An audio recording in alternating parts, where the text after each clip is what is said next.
Yellowjackets Season 3 Episode 9 How the Story Ends has plenty of shocking twists and emotional losses. But before we get into it, if you haven't done so already, please hit the subscribe button, drop a like and comment on the video, and if you're able, please sign up for channel memberships for exclusive content, which really helps us out. Anyway, back to the wilderness.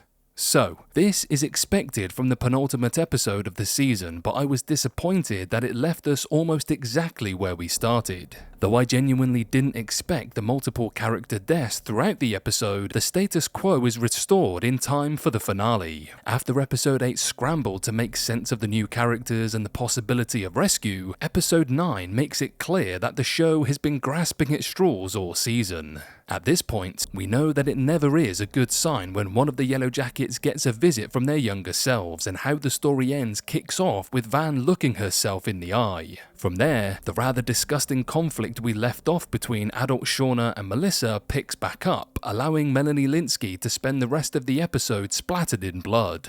There are fun elements in the episode, but Yellowjackets doesn't let us sit with the tension it created in episode 9. Even when everyone was getting excited throughout a normal, boring life, I never believed the Yellowjackets were going home. However, I didn't expect Shauna to stop caring about everyone completely. If Teen Shauna thinks that all she needs is a gun and some mean words to control the whole group, she'll likely be in for a rude awakening in the season finale. Season 3 has been teasing a showdown between Shauna and Nat for a long time, but I'm not sure if Yellowjackets will be able to deliver the payoff we've been waiting for with just one episode left. I'm starting to suspect that Yellowjackets doesn't have any more insight into the inner workings of the wilderness and the truth of its supernatural powers than I do. Yellowjackets' confusion over where it's going is reflected in Shauna's arc of paranoia and violence that we've been watching for several seasons. I suppose it doesn't matter if it's the wild or the animal inside these women that's controlling them, as the result seems to be death and destruction no matter what. It always seemed like a supernatural force, but guessing feels pointless when Yellowjackets keeps flipping the script on its conceit. The final confrontation between Melissa and Van was interesting because it opened my eyes to the fact that Melissa was likely playing with Shauna in the last episode. Melissa's confirmed betrayal coupled with Callie and Jeff's conversation might bring Shauna to her breaking point. I'm hoping that the final episode will give Jeff the opportunity to confront Shauna and even leave her.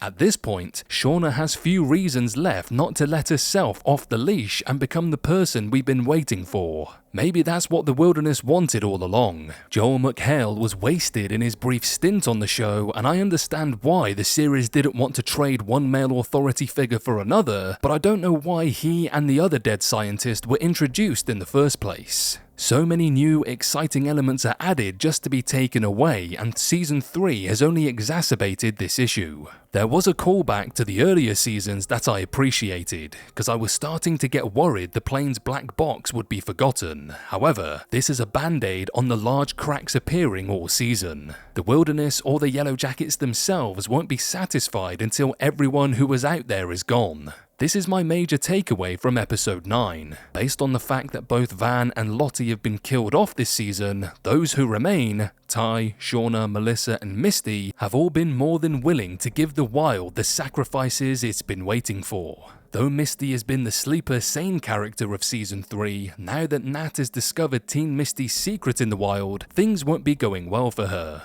We'll likely get back into the swing of things in the season finale with all the characters grieving, angry, and ready to take their feelings out on whoever's closest. I could see Shauna and Ty hunting for Melissa together, or even a last-second reveal that it was Walter who killed Lottie, as his brief interaction with Misty hinted at in episode 9. I'm used to characters being on the chopping block in Yellowjackets, but I was still happy to be surprised throughout the episode, even if I'm not sure where the final episode will take me.